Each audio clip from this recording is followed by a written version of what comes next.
On a peaceful autumn morning, I woke up before my alarm clock rang. The clock showed 6:55. Usually, I wake up to the 7 o'clock alarm, but today I managed to get up a little early. Outside the window, the city of St. Paul was wrapped in morning mist. I'm Rebecca Anderson. My day begins in this quiet hour. I work as a pharmacist at Regent's Hospital while raising my 8-year-old son, Lucas. We live together in a white 2-story house. Lucas, time to wake up. When I knock on my son's room upstairs, I hear his usual response. Yes, Mom. While preparing breakfast, I look out at the backyard through the kitchen window. A blue swing set and a small sandbox. Every time I see Lucas playing there, I know I made the right choice with this house. It's a 10-minute walk to school, we have good relationships with the neighbors, and best of all, my son says, I love it here. Drawn by the smell of pancakes cooking, Lucas comes running down the stairs. He's wearing his Lego t-shirt, still looking a bit sleepy, but his bright smile is as cheerful as ever. Don't forget your glove for baseball practice after school today. All right. I'm going to practice hard so I can hit a home run when I play with Dad. Lucas responds with boundless energy. He sees his father twice a month. Even after the divorce, I've worked to maintain a good relationship between son and father. I believe that's our responsibility as adults. After breakfast, I send Lucas off to school at 8 o'clock. He's in 2nd grade at St. Paul Elementary School. According to his teacher, Mrs. Brown, he's quite popular in class. He's especially good at getting everyone excited about Minecraft discussions, and he's always at the center of friend groups during recess. After seeing him off, I head to the hospital. My work at Regent's Hospital is busy but fulfilling. I particularly focus on medication counseling for patients. Nothing makes me happier than hearing Ms. Anderson's explanations are so easy to understand. During lunch breaks, I often get video calls from Patricia. My mother-in-law remains an important person in my life. She moved to a senior living facility in the St. Paul suburbs 3 months ago. Being a former elementary school teacher, she takes an active interest in Lucas's education. Rebecca, I finished knitting Lucas's new sweater. I'll send it this week. Thank you, Patricia. Lucas will be so happy. Patricia's knitted items always become my son's treasured possessions. She continues to support us with her unwavering kindness, even after the divorce. At 5:30 in the evening, I finish work and pick up my son. After baseball practice, we prepare dinner together. Tonight it's casserole. While cooking, I listen to his stories about school. We do homework together at the kitchen table. Bedtime is at 9 o'clock. This is our weekday routine. Weekends are livelier. Saturday mornings are for baseball practice, and afternoons often include shopping at Rosedale Center. Sundays always start with worship at the Cathedral of St. Paul. Afterward, our tradition is walking at Como Regional Park. Twice a month are days spent with his father. And we end the weekend with a video call with Patricia. The divorce came suddenly 2 years ago. My husband's overtime increased, and family time decreased. He became glued to his smartphone and reluctant to participate in family events. Then came an anonymous tip from a colleague. With photographic evidence, the affair was exposed. We chose an amicable divorce for our son's sake. I received custody, and child support is $2,000 monthly. the Venmo payments have been regular so far. With my pharmacist's salary of $85,000 and the child support, I managed to keep up with the $450,000 mortgage. My workplace evaluations have been improving, and there's talk of promotion. But what matters most is my son's smile. Watching him play with Lego Star Wars sets, practicing baseball, chatting happily during video calls with Patricia. These everyday moments are my treasures. I occasionally post photos with my son on Instagram and Facebook. The likes mostly come from our church community and mothers I've met through PTA activities. Their support has been invaluable since the divorce. No one could have predicted how these peaceful days would suddenly begin to unravel. That day started like any other weekday. After finishing my duties at Regents Hospital, I headed home in my car at 5:30 p.m. Late September in Minnesota was already showing strong signs of autumn. The street trees, turned red with fall colors, gleamed golden in the sunset. The scene was picture postcard beautiful, something that would normally soothe my soul. As I entered the residential area, I could hear the voices of children heading home from school. They walked in groups of 2 or 3. Watching them, I imagined Lucas walking home with his friends too. But today he had baseball practice, so that scene would have to wait until tomorrow. In my rearview mirror, the twilight sky painted a gentle gradient from orange to purple. When I parked in our driveway, I noticed Lucas standing in the yard, holding something. Still in his baseball uniform, he was cradling a large box in both hands. His baseball cap was slightly tilted, and his hair looked damp with sweat. "Mom! Look! Grandma sent this." My son's voice cracked with excitement. As I got off my bike and hurried toward him, I saw it was a package carefully wrapped in brown paper. The wrapping paper did look similar to what Patricia usually uses. But something was off. The corners were folded more sharply than usual. Patricia's wrapping style usually has a softer touch. "Lucas, was this on the doorstep?" "Yes. It was already there when I got back from practice." "Look, it's from Grandma's address." Checking the address label Lucas pointed to, I saw it showed Patricia's old address. The address from before she moved to the senior living facility 3 months ago. The careful handwriting did look like hers, but looking closely, the way the R was written was slightly different. Patricia always writes her R.S. with a rounded top, but this one was angular. "Did you already open it?" I could hear a slight tremor in my own voice, though my son didn't seem to notice. "Well, I was just so curious." "Look, Mom. It's amazing." Lucas pulled out a Lego Star Wars set from the box. It was an expensive $299.99 set that my son had been looking at repeatedly on Amazon. Just last week, he had said, "Maybe I'll ask Dad to buy it for me." When I heard that, I had mentally noted it as a potential Christmas present. "Wow, that's wonderful." While the words came out of my mouth, anxiety was growing in my chest. Patricia always consults with me before sending anything. In last week's video call, she had just finished knitting a sweater. She said she'd send that this week. But now, suddenly, a Lego set.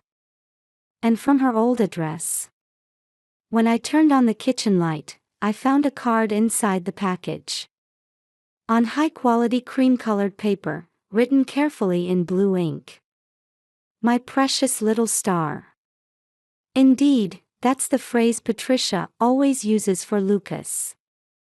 Since the divorce, my mother-in-law, who's particularly concerned about my son, always includes these words when sending sweaters. But this wasn't a hand-knitted sweater. It was a Lego set. And with no prior consultation. Sitting in a dining room chair, I let out a deep sigh.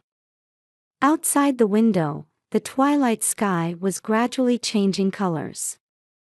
Warm lights were beginning to appear in the windows of neighboring houses. Usually, this view would calm my heart, but now it only increased my sense of unease. "Lucas, is it okay if Mom calls Grandma?" "Sure. We need to say thank you. I want to talk to her too." My son showed an innocent smile. His expression created an odd contrast with my current anxiety. While Lucas's eyes sparkled with expectation and joy, my heart was being covered by dark shadows. My fingers trembled slightly as I dialed Patricia's number on my smartphone. After 3 rings, I heard Patricia's voice. "Hello, Patricia. We just received a Lego set." "What?" "I haven't sent anything." My premonition was right. There was clear confusion in Patricia's voice on the other end of the line. The change in her tone transformed my anxiety into certainty. "But it's from your old address, and there's a card that says, 'My precious little star.'" "Rebecca, it's not from me." "That's impossible. I moved to the new address 3 months ago. I wouldn't use the old address. Besides, Lego. You know I would send a sweater." A chill ran down my spine. As a pharmacist, I'm particularly sensitive to safety management. I always verify even a single suspicious package from pharmaceutical companies. An unknown package. Moreover, one sent by someone impersonating Patricia. Recent news stories about crimes targeting children flashed through my mind. "Lucas, don't touch that Lego set for now." Leaning against the kitchen counter, I tried to keep my voice as calm as possible. "Huh? But, isn't it from Grandma?" My son's expression clouded over. His eyes, which had been full of expectation, gradually filled with uncertainty. I struggled to maintain my composure while gently explaining. "Just wait until Mom checks it out, okay? Can you promise?" "Okay." Lucas looked dissatisfied, but safety came first now. While dialing the police number on my smartphone, I carefully placed the package on the kitchen table, minimizing contact areas to preserve it as evidence. As the sun began to set and the surroundings took on a purplish hue, street lights began to illuminate one by one. In this setting, I started explaining the situation to the police. I switched the call with Patricia to speaker mode for a 3-way conversation. Patricia's confused voice, the police officer's calm questions, and Lucas's small sighs mixed together as a tense atmosphere gradually filled the house. Outside the window, the twilight scene remained unchanged as always. Through the windows of neighboring houses, glimpses of warm dinner scenes could be seen. But inside our house, we were frozen in anxiety and tension. The fluorescent lights of the police station cast an impersonal glow on the package. In the evidence analysis room of the St. Paul Police Department, Lieutenant Johnson carefully peeled back the wrapping paper with white-gloved hands. Next to him stood a forensic specialist, recording each movement on a tablet. I held my son's hand tightly as we watched. A large clock hung on the wall of the analysis room. It pointed to 7 p.m. Despite missing dinner time, Lucas hadn't complained once. Today, I was grateful for his patience. "Mrs. Anderson, this package was left on your doorstep, correct? Did anyone notice any suspicious individuals?" Yes. My son says it was already there when he returned from baseball practice. It seems none of the neighbors noticed anything. Beside me, Lucas gave a small nod. Usually active, he was unusually quiet, perhaps feeling the tension of being in a police station. He was unconsciously twirling the hem of his blue t-shirt with his fingers. "Mom, are you hungry?" Lucas asked in a small voice. "It's okay. Just a little longer," I answered, gently embracing his shoulders. "A Lego Star Wars set. You mentioned your son had wanted this product." Lieutenant Johnson carefully lifted the box, shining light on its bottom surface. His expression, that of a man in his late 40s, showed the sharpness that comes from years of investigative experience. Suddenly, his expression subtly changed. "Get me a UV light. There's an unusual adhesive trace here." The forensics officer took out a special light from a dedicated case and illuminated the bottom of the Lego box. In the darkness, faint traces of adhesive glowed blue-white. "This is, as I suspected. It might be the same pattern as recent cases." Lieutenant Johnson began carefully checking each Lego brick. His handling suggested some kind of certainty. When he took out one of the larger foundation bricks, he peered at its bottom surface. "As I thought. It's a GPS tracker. Get this analyzed immediately." A chill ran down my spine. A small electronic device had been skillfully hidden in the bottom of a Lego brick. A disc-shaped device about 2 centimeters in diameter. It looked harmless, like a button battery. But considering its purpose, my chest tightened with fear. It's the latest type of tracker that transmits location information via Wi-Fi. It's a commercially available product sold on Amazon. However, the lieutenant observed the device more closely. Under the LED light, the tracker's surface glowed blue. The installation is a bit sloppy. It doesn't seem like professional work. The use of adhesive is amateurish too. There are areas where it's leaked out, and leaving such traces clearly shows inexperience. I caught my breath at those words. Not a professional criminal. But someone had intentionally tried to track my son's whereabouts. That fact filled my maternal heart with further anxiety. Baseball practice locations, school positions, visits to friends' houses, they might have tracked all of it.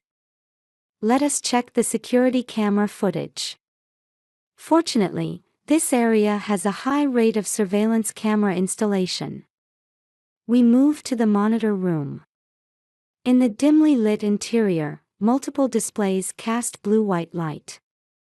Adams from the technical division quickly typed on the keyboard, bringing up footage from nearby security cameras one after another. Our house surroundings, the path to the baseball field, and the time in question. 3:15 p.m. Just before baseball practice began. A woman appeared, carrying a package, her face hidden behind sunglasses and a mask. A black dress with what was clearly a luxury brand bag. Chanel, perhaps. But there was something off about her walk. As if she wasn't used to making deliveries. Her step seemed unsettled. This woman, about 5 feet 3 inches tall. Late 30s, perhaps. Judging from her build, clothing, and the brand of her bag, it's unlikely she's a regular delivery person. The lieutenant paused the footage. At that moment, something caught in my mind. A familiar figure. That walk, the way she held her bag. In my memory, a foggy shape gradually became clearer. "Mrs. Anderson, I apologize, but may we check with your ex-husband's workplace?" Though slightly hesitant at that question, I agreed. A query to my ex-husband's company. Could there be some connection there? My anxiety and questions grew even larger. The 30 minutes waiting for the inquiry results felt like an eternity. Lucas was reading a book he had brought in the police station waiting room, occasionally glancing my way.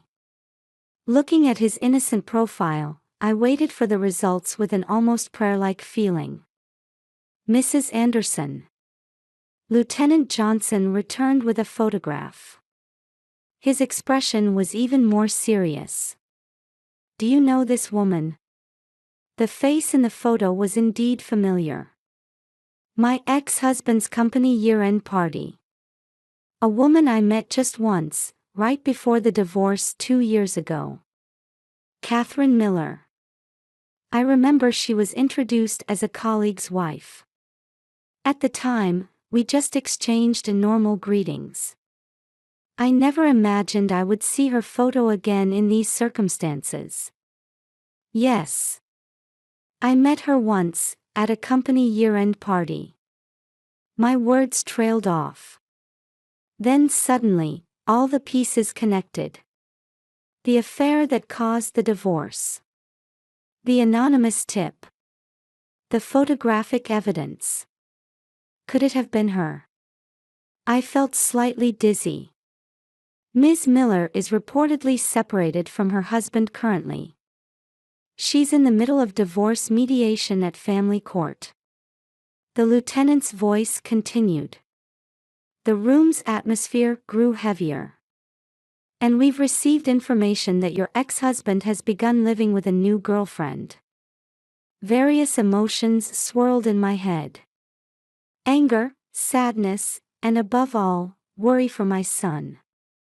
Catherine Miller had tried to monitor our lives.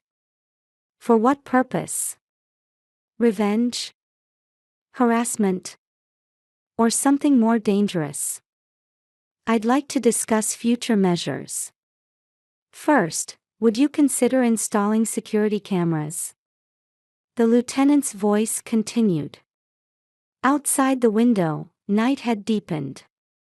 St. Paul's street lights cast orange light. It felt like a completely different world from the twilight scene I had seen just a few hours ago.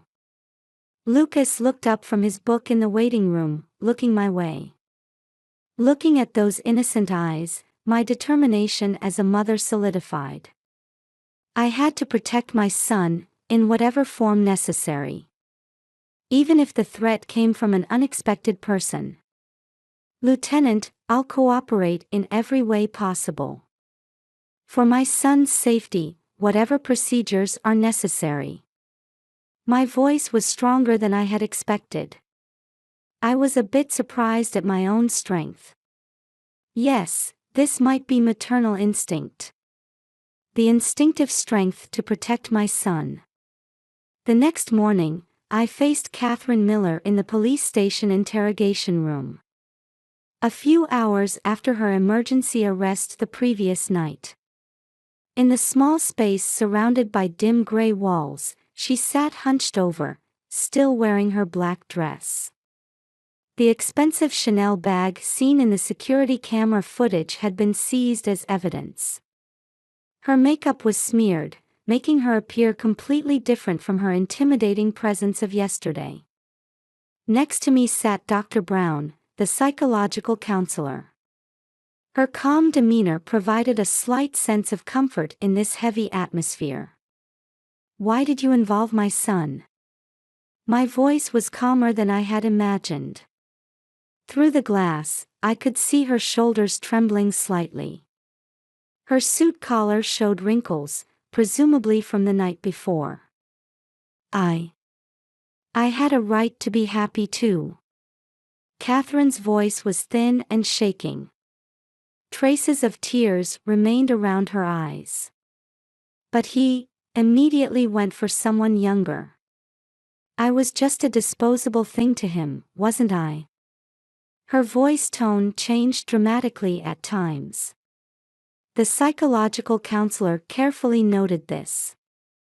Her confession gradually became clear. The affair with my ex-husband 2 years ago.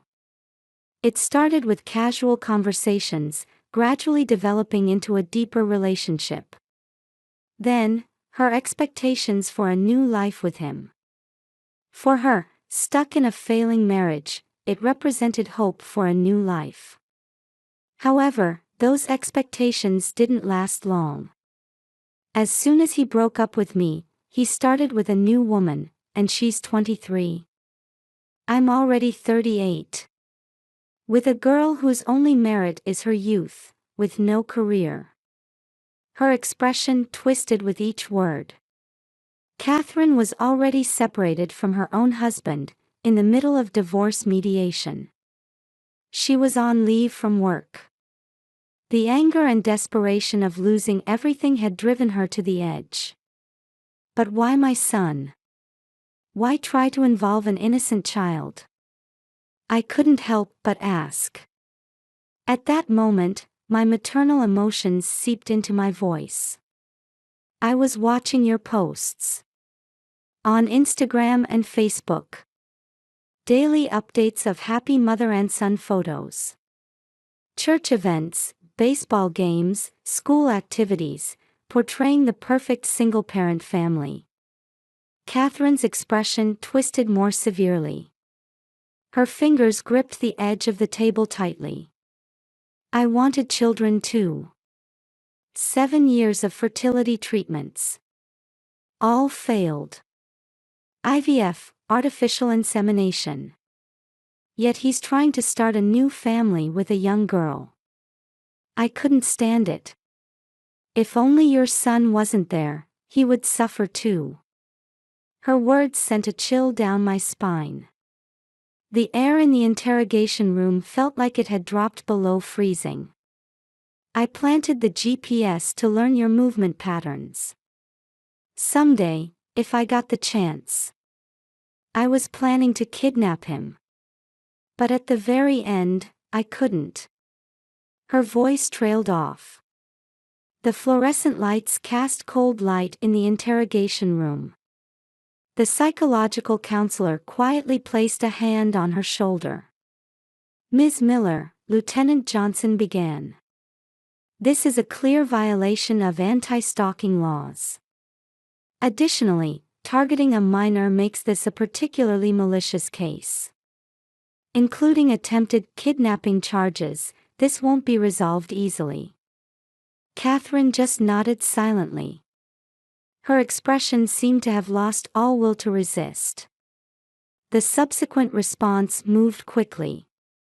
Processing for anti-stalking law violations. Seizure of GPS devices and related evidence. Large quantities of photos documenting our daily lives were found on her computer and smartphone. And that same day, a restraining order was issued to protect my son and me. What happens now? I asked the lieutenant before leaving the police station. Outside, the sun had already set, with street lights casting lonely light. The suspect Miller is already receiving psychiatric evaluation. There are suspicions of severe depression and borderline personality disorder. She'll be required to undergo forced treatment. At minimum, she might need 3 months of hospitalization. I let out a deep sigh. Feelings of hatred mixed with something like pity. I was belatedly realizing the frightening nature of pushing someone to the edge. Her parents have arrived from Minneapolis, the lieutenant continued. They're quiet people. After treatment, they plan to relocate to Grand Rapids, Michigan. They've already been in contact with a hospital there. The following week, I received a letter from Catherine's parents. Written in careful handwriting on elegant stationery. Please forgive our daughter's actions. We will ensure she focuses on psychiatric treatment and, as parents, take responsibility to watch over her so this never happens again. The handwritten characters revealed the parents' anguish. Particularly the words, "as parents," made my heart tighten as a mother myself. And 1 month later, a letter arrived from Catherine herself. From an envelope bearing the St. Paul General Hospital Psychiatric Ward sender's stamp came words of apology written in trembling handwriting. "I am truly sorry for doing something unforgivable. At that time, I had completely lost myself. But that's no excuse. Particularly, attempting to put your innocent son in danger is a sin I can never fully atone for. Now, I spend my days reflecting on my actions while receiving counseling." As I finished reading the letter, outside the window, Lucas was playing baseball with his friends. The newly installed security cameras quietly watched over them. It was an ordinary, peaceful Sunday afternoon scene. I called my ex-husband. I felt we needed to create some distance in our previously amicable relationship. "I understand. I won't let her meet him for a while either. Lucas's safety comes first. Besides, I bear responsibility for this incident too." There was a weight of responsibility in my ex-husband's voice. He had already broken up with his new girlfriend. Following police advice, we installed a state-of-the-art security camera system at home. Social media accounts were switched to completely private, and friend lists were reviewed. We explained the situation to the church community and strengthened their watch over Lucas. Particularly during baseball practice, coaches now always confirm drop-offs and pickups. Above all, Patricia's presence was reassuring. "Rebecca, don't worry. I'm moving closer now. For Lucas's sake, and for yours too. Besides, it'll be more convenient for knitting sweaters if I'm nearby, right?" Tears welled up at my mother-in-law's warm words. Our bond, unchanged since the divorce, gives us the strength to overcome any crisis. As a criminal case, this was resolved. But as a mother, I learned a lot. Protecting children means always being prepared for crises that can come from unexpected directions. But more important is protecting my son's smile. We mustn't let excessive anxiety or caution hinder his innocent growth. Watching my son playing baseball outside, I made this strong promise to myself. This incident became a new starting point for us as mother and son. To move forward stronger, wiser, and more cautious. But never afraid, always looking ahead.